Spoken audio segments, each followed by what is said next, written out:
Este es un podcast de divulgación científica. Todas las opiniones vertidas en él son responsabilidad de quien las emite y no representa el punto de vista del instituto. La Quinta Casa. Bienvenidas y bienvenidos una vez más a La Quinta Casa, el podcast de divulgación del posgrado en estudios socioterritoriales del Instituto de Ciencias Sociales y Humanidades Alfonso Vélez Pliego de la UAP. Yo soy Yatzel Roldán y hoy vamos a poner sobre la mesa un tema del que todos hemos escuchado, la gentrificación, al que también agregaremos la turistificación y la terciarización. Para pensar más sobre este tema, acompáñanos a la sección El Zaguán. El Zaguán. Gentrificación, turistificación y terciarización son conceptos que se entrelazan y a menudo se confunden. Hoy queremos desentrañarlos para que podamos entender mejor las profundas transformaciones que están ocurriendo en nuestras ciudades. Para empezar, hablemos del origen de este término tan famoso que fue acuñado en la década de 1960 por la socióloga británica Ruth Glass, quien lo usó para describir lo que veía en los barrios obreros de Londres.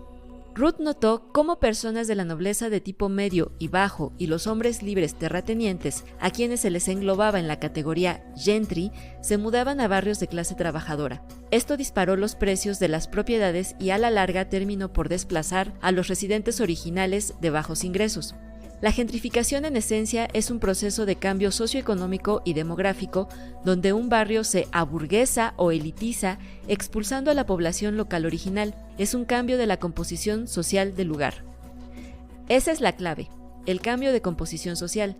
Y aquí es donde la diferencia entre los tres conceptos se vuelve importante. Mientras la gentrificación se centra en expulsión de poblaciones populares y vulneradas por gente con un poder adquisitivo mucho mayor, la turistificación tiene un enfoque diferente. En la turistificación, la transformación de un barrio no es para que vivan nuevos residentes permanentes, sino para alojar a turistas. Las viviendas se convierten en departamentos de alquiler a corto plazo a través de plataformas como Airbnb y los comercios locales que servían a los vecinos son reemplazados por tiendas de souvenirs, cafés, bares y restaurantes orientados al visitante. Y para completar el cuadro tenemos el concepto de terciarización. A diferencia de los otros dos que son fenómenos socioespaciales, la terciarización es un proceso económico mucho más amplio. Se refiere al cambio en la estructura económica de una ciudad o región, pasando de la industria y la producción a un predominio del sector servicios. Pensemos en el comercio, las finanzas, el turismo.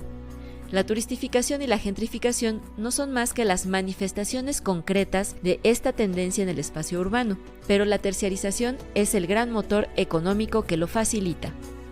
Estos procesos no ocurren sin resistencia, así lo han demostrado una ola de movimientos sociales y protestas en diversas ciudades del mundo. En lugares como Berlín, Barcelona o la Ciudad de México, las manifestaciones se han hecho notar. La sociedad se organiza para protestar contra el aumento de las rentas, los desalojos masivos y la pérdida de la identidad local. Las manifestaciones contra la gentrificación y la turistificación son diversas, creativas y empiezan a ser una constante. Vemos desde marchas masivas bajo los lemas como Stop Gentrification o El barrio no se vende, hasta grafitis y arte urbano que denuncian el desplazamiento. También hay campañas más organizadas como los movimientos anti-Airbnb en Lisboa o Venecia, que buscan la regulación de las rentas turísticas para proteger el derecho a la vivienda de los residentes. Son formas de lucha por el derecho a la ciudad. Para conocer más de estos temas, acompáñanos a la sección El Patio, en donde platicaremos con una especialista en estos temas, la doctora Yesenia Hernández, quien actualmente realiza una estancia postdoctoral en el posgrado de estudios socioterritoriales. ¡Vamos allá! El patio.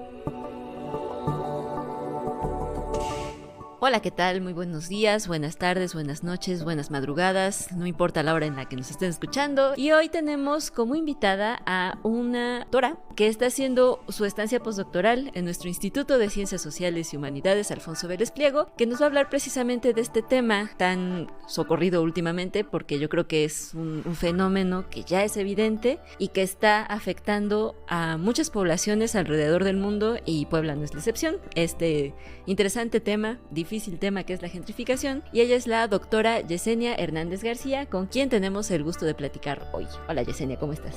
Hola, buenos días, tardes o el horario que sea.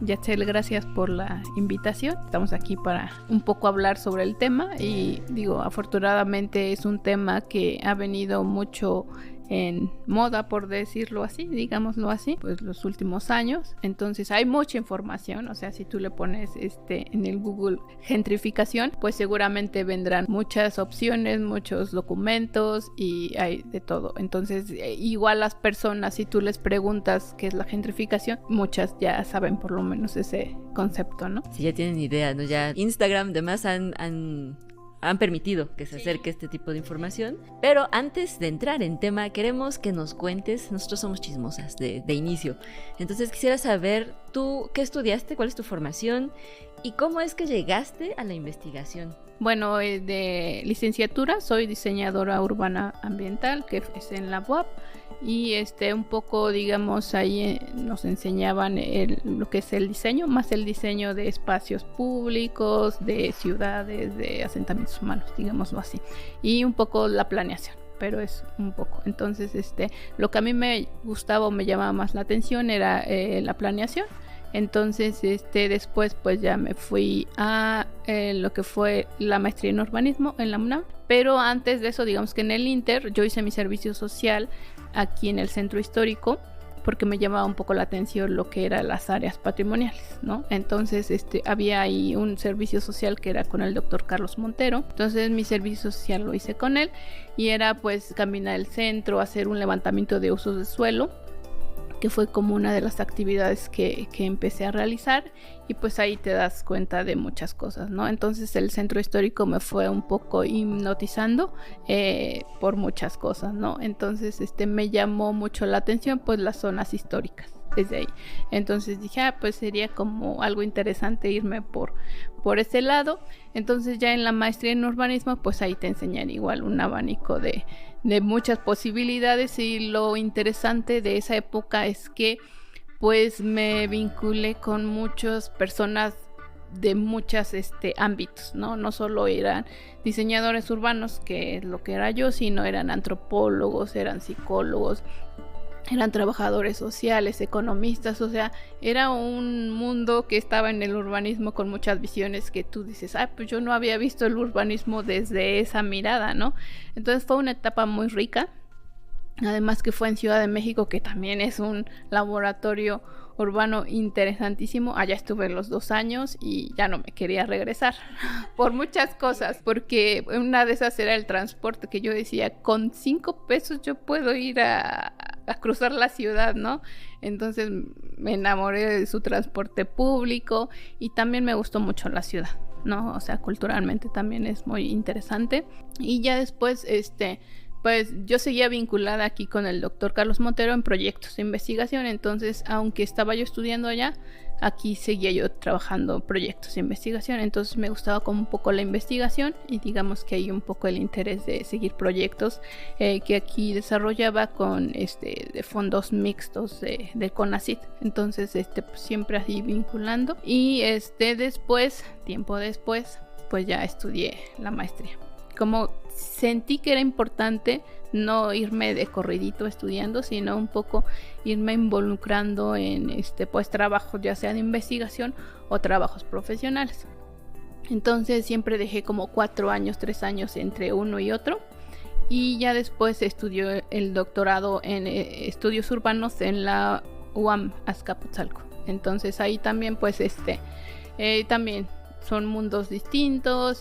Conocí también a muchas personas con temas muy interesantes, y que yo decía, bueno, a lo mejor si me estoy yendo siempre en el urbanismo, en la misma área, cuando a lo mejor debía de irme a otros ámbitos. Entonces ahí quedé como con la duda, porque había personas que sí como que mezclaban y tenían visiones muy distintas. Entonces yo decía, creo que me falta un poco esa parte, pero no he seguido como esa misma línea de los estudios urbanos. Pues digamos que es un poco ahí mi experiencia profesional y académica. Y entonces digamos que de alguna forma el doctor Montero es quien te introduce en la investigación. Sí, sí, sí, de alguna manera desde el servicio social me gustó mucho porque, bueno, en su área vinculaba como tesis con proyectos y además problemas reales, o sea que era mucho de que íbamos a campo. Para mi tesis pues hicimos un recorrido en todas las juntas auxiliares del municipio de Puebla y de ahí elegí San Miguel Canoa. Mi tema de tesis fue de San Miguel Canoa, donde puedes ver pues la experiencia real, ¿no? Problemas reales y sobre todo conocer. Entonces desde ahí me gustó mucho el caminar para conocer, ¿no? Esto es bien interesante, ¿no? Como, o sea, tú de por sí tenías como una espinita ahí de esto me gusta, ¿no? Caminar, conocer, investigar el espacio.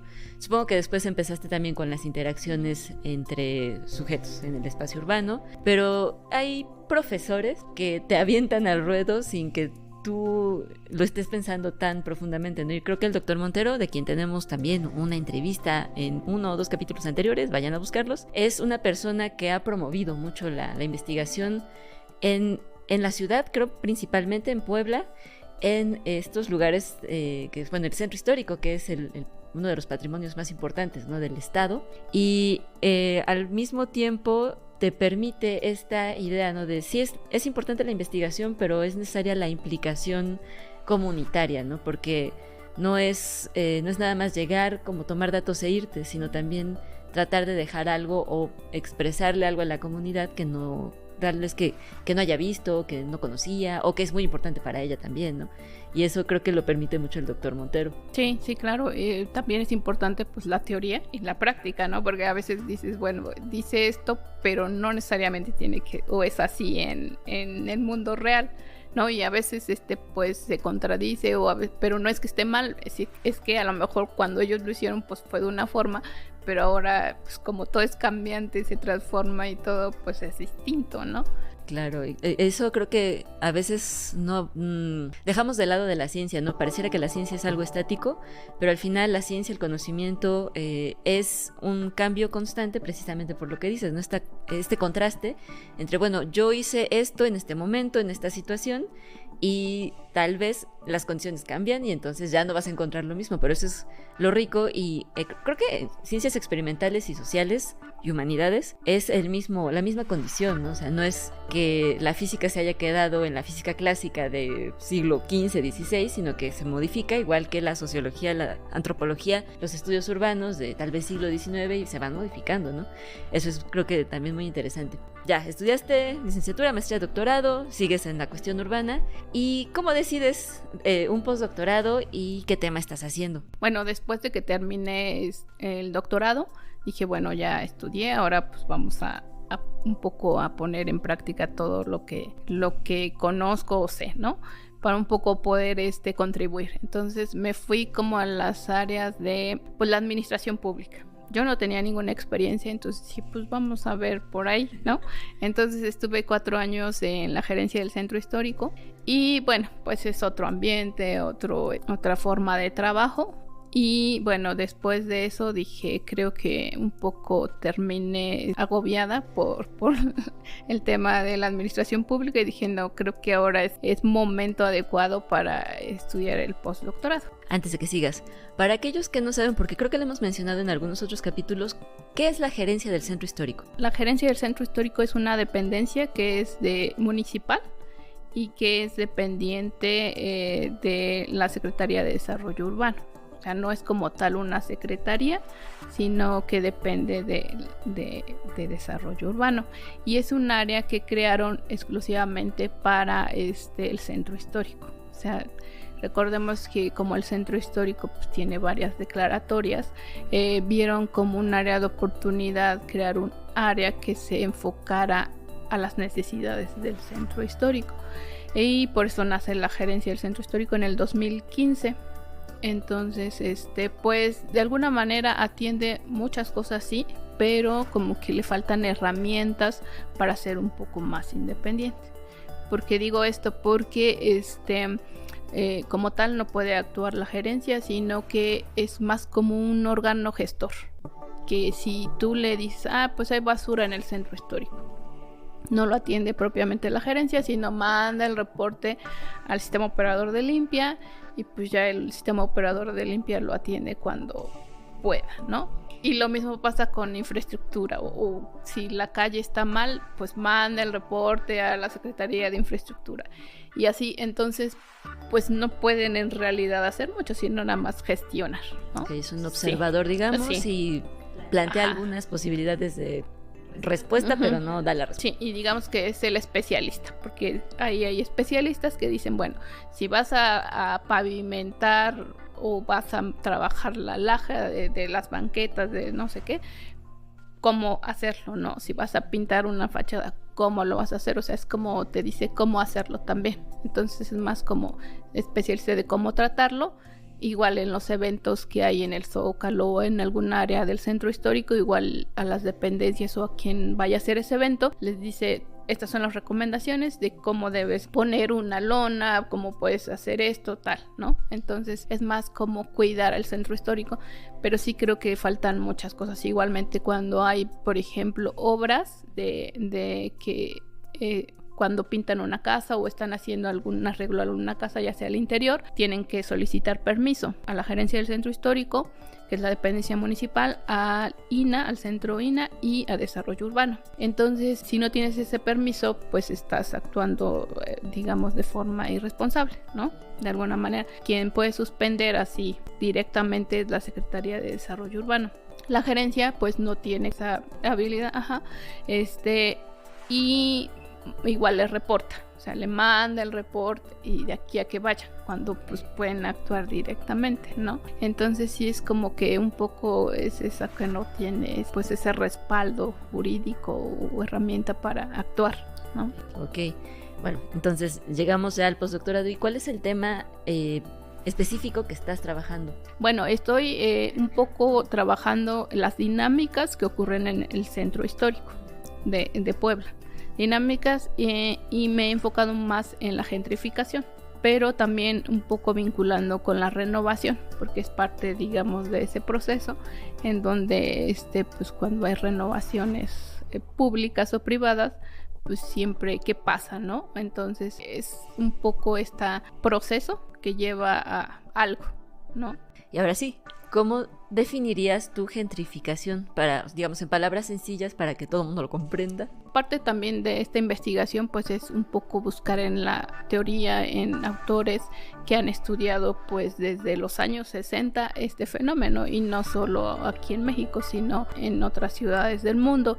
Y bueno, podría mencionar a muchos autores, pero tampoco es como el sentido, pero digamos que en términos así como muy generales pues sería como ese proceso en donde en un territorio, en un lugar, pues habitaban unas personas y que en un momento dado, ya sea por alguna renovación o digámoslo así, pues son desplazadas por otro tipo de habitantes, se dice que de mayor poder adquisitivo, y en este proceso pues puede ser un desplazamiento ya sea de forma inmediata o también puede ser de forma sutil o indirecto, ¿no? O personas que quieran habitar ese lugar pero no pueden. O sea, no solo es como que se van, ¿no? Todos, sino que tiene ciertos matices de que si yo quiero vivir ahí, pues no puedo, porque el entorno ya no me lo permite, por la renta o por los servicios, porque también al venir otro pues grupo o poder adquisitivo, pues hay otros servicios que ese poder adquisitivo lo puede pagar. Entonces pues a lo mejor ya no puedo ir a la tiendita de Don Pepe porque pues ya no está Don Pepe, ¿no? Sino ya está otro tipo de pues de establecimiento con otras características, o otra cafetería, a lo mejor una cafetería tradicional que vendía, no sé, en 50 pesos su café americano, y pues ahora ya está un Starbucks o una barra de especialidad, sí, que te cuesta 80 o 90 pesos. Hay ciertas características. ¿Cuáles serían, digamos, las características que te van dando señales de que un territorio se va gentrificando? Pues un poco es eso de digamos los servicios y también de la renta, de las rentas que ya no se van encareciendo como la renta de que o que puedas pagar una casa o un departamento. También vamos con un poquito auge del Airbnb, porque, por ejemplo, si aquí en el centro histórico, una persona rentaba pues una habitación para un estudiante, ¿no? Entonces ve que pues ya no como que pagaba 200 pesos, un ejemplo. Pero ya ve que estas plataformas, pues tú puedes cobrar una noche en 200 pesos. Entonces dices, bueno, ¿qué me conviene más, no? Pagar un mes 200 pesos a que le echa cuentas y puedo ganar 3 veces más de lo que yo cobro. Entonces va un poco también eso de la ganancia, pues que ya es como una inversión. Justo antes de empezar este episodio decíamos, bueno, esta entrevista, hablábamos precisamente de estos fenómenos, ¿no? Porque Airbnb de alguna forma no es una plataforma de renta prolongada, ¿no? Pero sí es una plataforma que utilizan muchos viajeros y turistas para llegar acá. Entonces yo te decía que cuáles serían las diferencias e incluso las semejanzas, ¿no? De esta cuestión de la gentrificación, de la turistificación, y hay un tercero del que hablamos antes de la entrevista, que es la terciarización. ¿Nos puedes dar a lo mejor, o qué comparten estos tres conceptos que vemos en la realidad, ¿no? Pues digamos que comparten el que se van apropiando, digámoslo así, pues de espacios. Por ejemplo, la terciarización, pues se van cambiando los usos del suelo, como ha pasado aquí en el centro histórico. La parte, digamos, más central, ya hay muchos restaurantes, hay hoteles, hay otros servicios. Y la turistificación, pues apoya de esos servicios, ¿no? Y pues la gentrificación, de alguna manera, viene pues a consumar todo ese proceso. Nada más que en la gentrificación, pues ahí ya viene población, ya no solo temporal, sino que ya es más permanente y que va cambiando pues las prácticas de ese lugar, las prácticas cotidianas. Ya no es como de la gente, pues la población que vivía antes, sino esas prácticas, esos modos o esos saberes también se van perdiendo. O sea, hablamos hace rato del territorio, pero también del espacio, de eso intangible que no se puede ver, sin embargo ya no está. Que es a lo que los especialistas llaman tejido comunitario, ¿no? Como estas interacciones de los vecinos que, pues sí, se fragmentan porque o se van los vecinos o se va lo que dices, la gente de la tiendita. Hay mucha gente que, por ejemplo, a lo mejor en el lugar en donde vive, llámese vecindad o no sé, este tipo de lugares, no tenían servicios de baño, ¿no? Entonces había baños públicos, ya los baños ya no existen. Todas estas cosas que se van precisamente, como dices, ¿no? Pues desplazando por otras cosas. ¿En tu investigación has hecho algún registro histórico? O sea, podemos decir, en este momento de la historia, el centro histórico ya tiene signos evidentes de gentrificación o es muy difuso. Yo creo que no es que empiece como con gentrificación y ya, o sea, es como un proceso que se va dando, pero creo que el centro histórico empieza a cambiar a raíz de las declaratorias, a partir del 77, cuando se le declara a nivel federal zona de monumentos históricos, con la condición de alguna manera de que se cambien muchas cosas, porque pues en esa época el centro histórico tenía pues muchos, por ejemplo, anuncios con características que tapaban casi la fachada, tenían cables por todos lados, creo que todavía estaban las centrales de autobuses, había gasolineras aquí en el centro, o sea, era como un poco el caos, ¿no?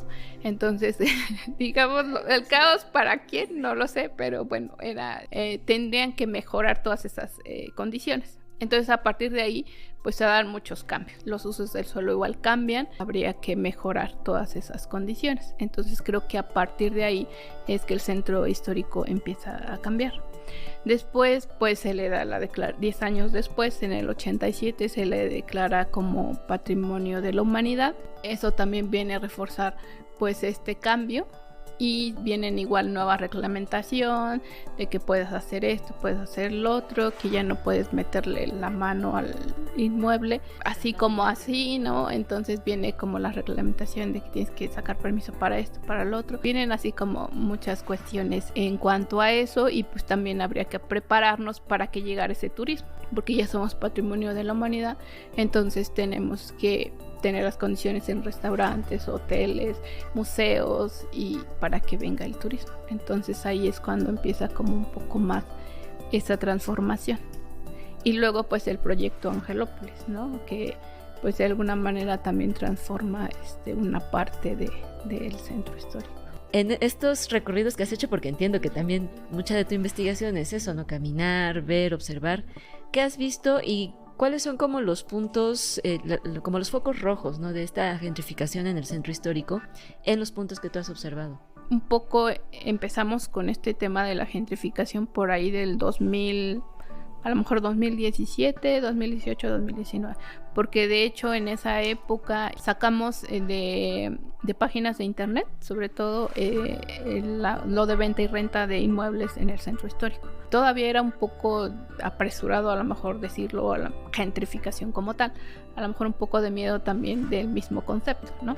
Entonces a lo mejor por eso es que todavía no se decía así tajantemente que sí, ¿no? Yo de hecho ahorita me atrevería a decir que a lo mejor desde el 94 pues fue porque desplazaron y sacaron, ¿no? De manera violenta en algunos casos a pues propietarios que se les expropió, pero en aquella época pues no se decía de esta manera. Entonces desde ahí empezamos con lo de venta y renta y sí tenemos como una comparativa ya porque después de lo del sismo y después de la pandemia, porque creímos que, bueno, los datos que hemos sacado es que iba en aumento en esa época con el sismo, hay muchos inmuebles que son afectados y que pues la gente tiene que salir. Yo de hecho fui una de ellas porque yo aquí desde el 2008 vivo aquí en el centro histórico, entonces vivía en una casa que está en la 14 Oriente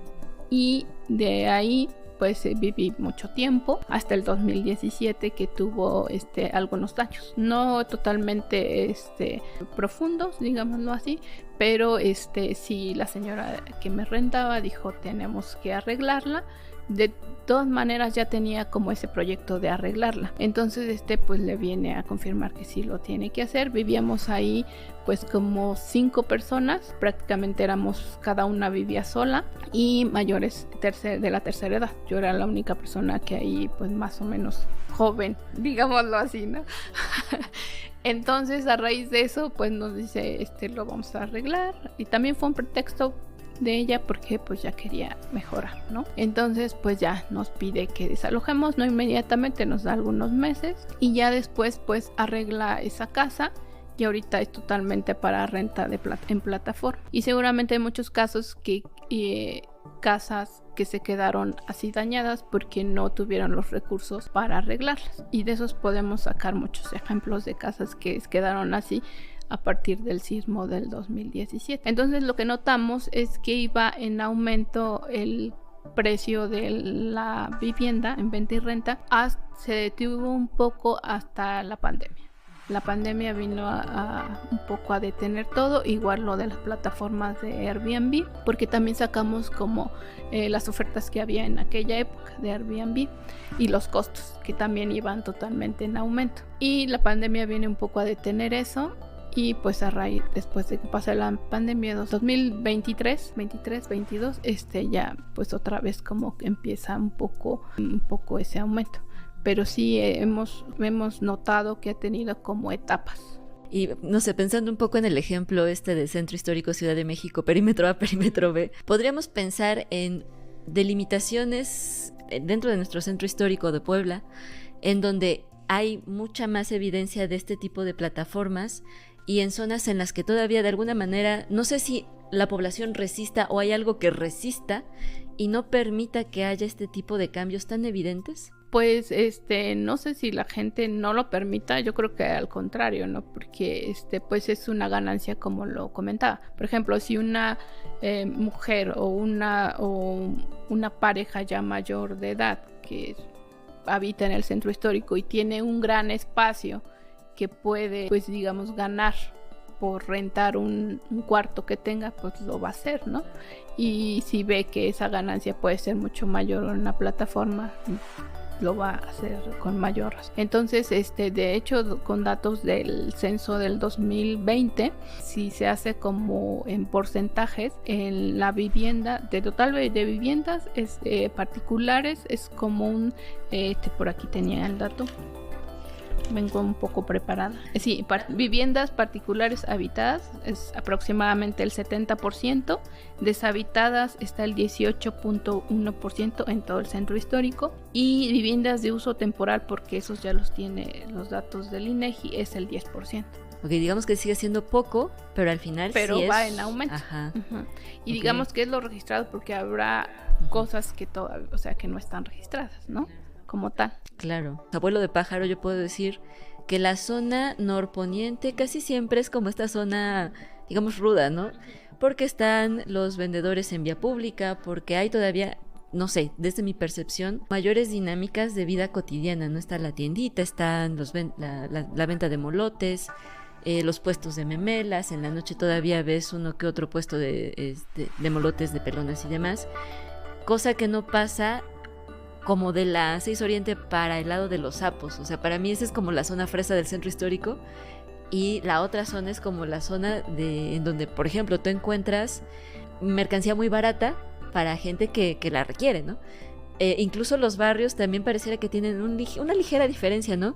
De Palafox hacia Analco está un poquito más fresón el asunto, ¿no? Ya a lo mejor hay más, entre que es una zona universitaria más evidente y que tiene, supongo, más rentas, por ejemplo, de Airbnb, que la zona de El Alto, Xanenetla.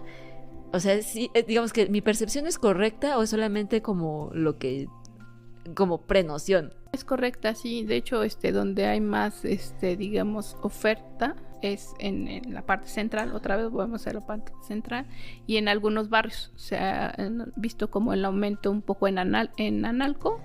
En El Alto también, La Luz, que están como un poco más en la parte central. También Santiago es uno de los barrios que también ha ocurrido como transformación, pero eso apoyado también con estudiantes por Lupap. Ajá.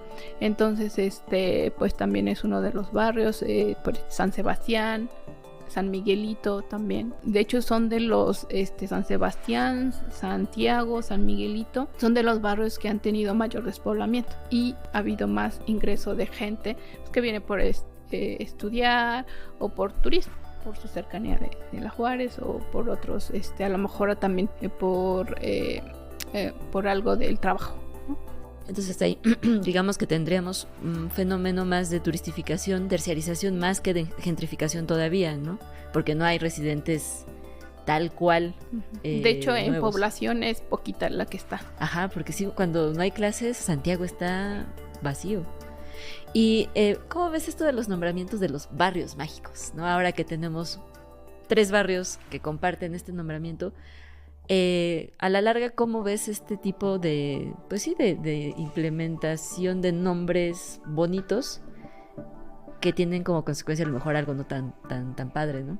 Volvemos otra vez con estos títulos nobiliarios. Por una parte, creo que pueden ayudar a rescatar muchas cosas, porque así ha habido algunos ejemplos. No es que vamos a satanizar a UNESCO o algunas otras dependencias.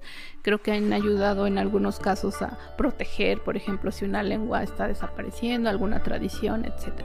Pero también pues viene a un poco a cambiar el lugar, porque tiene que tener ciertas características, cumplir con ciertas características, ¿no? Entonces ahí creo que un poco en esa transformación es cuando no se hace del todo adecuada, respetando pues a quienes viven ahí y apoyando más a que llegue gente, ya sea de forma permanente o temporal, ¿no? Entonces creo que es un poco ese el discurso de querer apoyar, pero también cómo lo apoyas. ¿Y algún dato así muy relevante que tú hayas encontrado en este último, digamos, en estas últimas fechas que has estado precisamente registrando porcentajes, datos y demás, que te salten a la vista? La renta también, por ejemplo, ¿no? Eso es como una de las cosas más importantes. Porque también hemos tanto la vista en páginas como también las lonas que hay, ¿no? Dentro del centro histórico, y parece que un poco tiene que ver también con lo que ganan las personas. O sea, digamos lo que, pues aquí en México el salario promedio, no sé, estará en 12,000, ¿no? Cuando en otras partes del mundo pues está mucho mayor. Entonces, pues hay personas que prefieren, si trabajan en línea y todo eso, pues me voy a lo mejor a un lugar donde pueda, pagar menos, ¿no? ¿Qué es lo que pasa con los nómadas digitales? Sí, ¿no? Exactamente. Entonces, no tanto es el problema es que sean ellos, sino es que el salario también no es lo suficiente, ¿no? Entonces, pues la gente se va donde pueda pagar.